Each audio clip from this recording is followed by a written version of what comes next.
There were other immigrants who came here in the bottom of slave ships, worked even longer, even harder for less.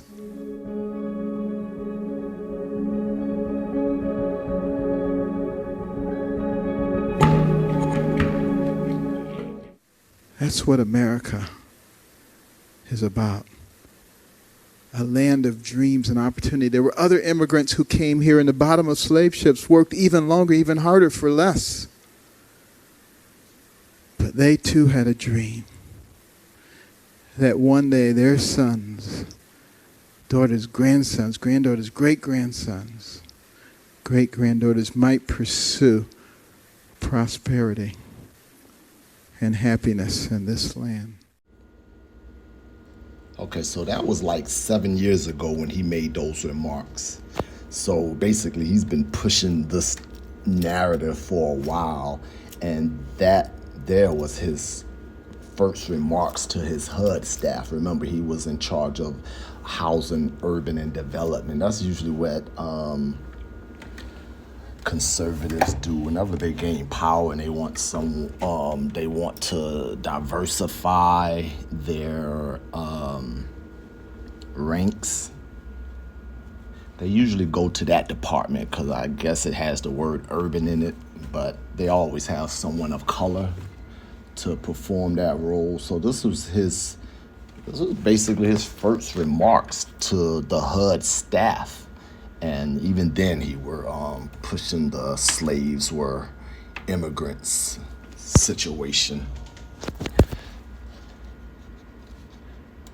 He kind of reminds me of Herman Cain a little bit. I'm sure y'all remember Herman Cain. Now that Uncle Tom, he literally gave his life to Trump. So, and Herman Cain's family, they can't stand Trump. But this guy here, he kind of reminds me of Trump. So, we're talking about Benjamin Solomon Carson Sr. from the Big D. Ben Carson from Detroit. So he's a neurosurgeon, academic, author, a politician.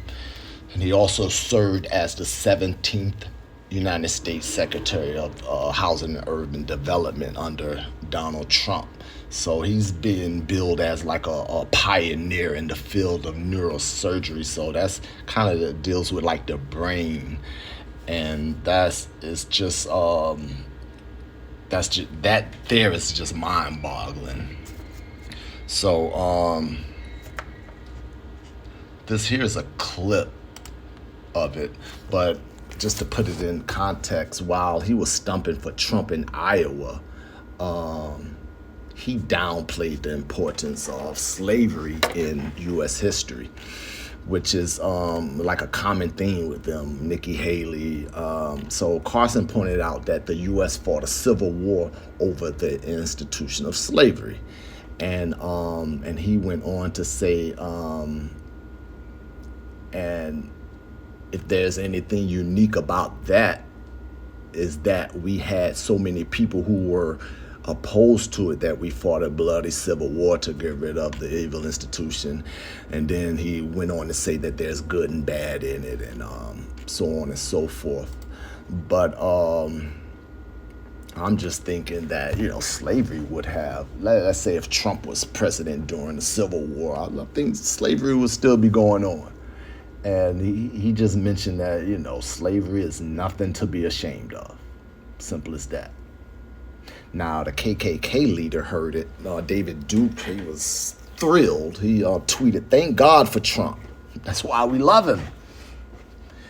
His paper, they declared their support for Trump. So they've endorsed Trump. And they also endorsed Tucker Carlson for vice president. So it's just interesting. It's just interesting how a lot of Holocaust survivors, they compare Trump to Hitler. But I'm gonna play this clip of him defending and supporting and glamorizing slavery. Just want to know your thoughts on the whole situation. What's your thoughts on this brain surgeon? Should he run for president again? How about Trump's running mate? Or how about he just ride off into the sunset and just leave us normal people alone? How about that? Can't imagine being more effective at destroying our country than what we're seeing in these last few years. I got to give them credit. If that's what they're trying to do, they're doing a good job.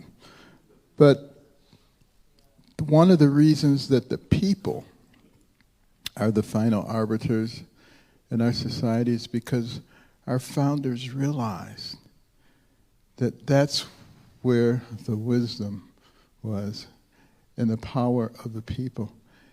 And interestingly enough, you look back to the beginnings of this country and our founders, a lot of people are trying to denigrate them now, saying that they were horrible people, maybe because some of them had slaves, and that America is a horrible place because we had slavery.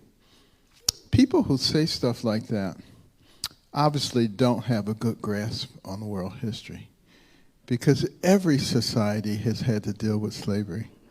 And there are more slaves in the world today than there have ever been at any point in time. You look at human trafficking and sexual slavery. And we ought to be concerned about what's going on now, not what happened 200 years ago. And if there's anything unique about the United States,